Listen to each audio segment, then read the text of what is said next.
The last edition of the Benning Report showed you how IPrep screens soldiers to determine their risk for injuries during basic training. In this edition, we take a look inside the initial entry training, Physical Resilience Enhancement program to see what happens next. Before basic training, soldiers were screened through a series of tests and movements. Using the results, some of these trainees were referred to IPrep at the fitness training unit, where they will spend 3 weeks learning about injury prevention and increasing their overall physical performance. Musculoskeletal injuries are a big problem, not just in initial entry training, but in the Army and the military as a whole.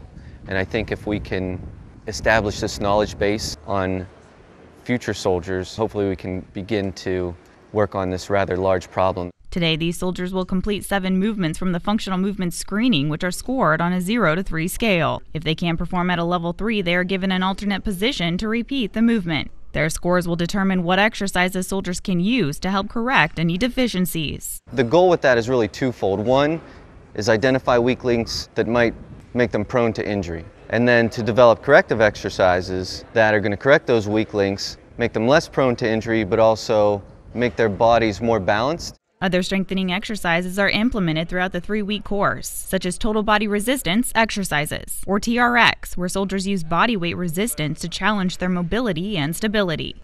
In order for these soldiers to complete IPrep in 3 weeks, they must score 14 out of 21 points on the FMS screening, complete 20 sit-ups in 1 minute, 20 push-ups in 1 minute, and run a mile in 9 minutes. The IPrep is important because we're making sure we take care of our most precious resource, who are the soldiers. And by doing that, by creating this program, we're trying to reduce injury rates. Roll those heels to your buttocks.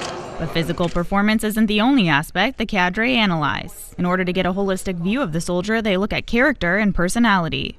There are 4 pillars to IPrep: physical performance, injury prevention, soldierization, and mental resilience. Are they performing poorly, but what's their motivation and effort like?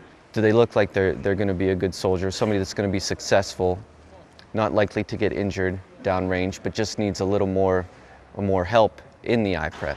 After spending 3 weeks in IPrep, soldiers are typically well prepared to continue on to basic training.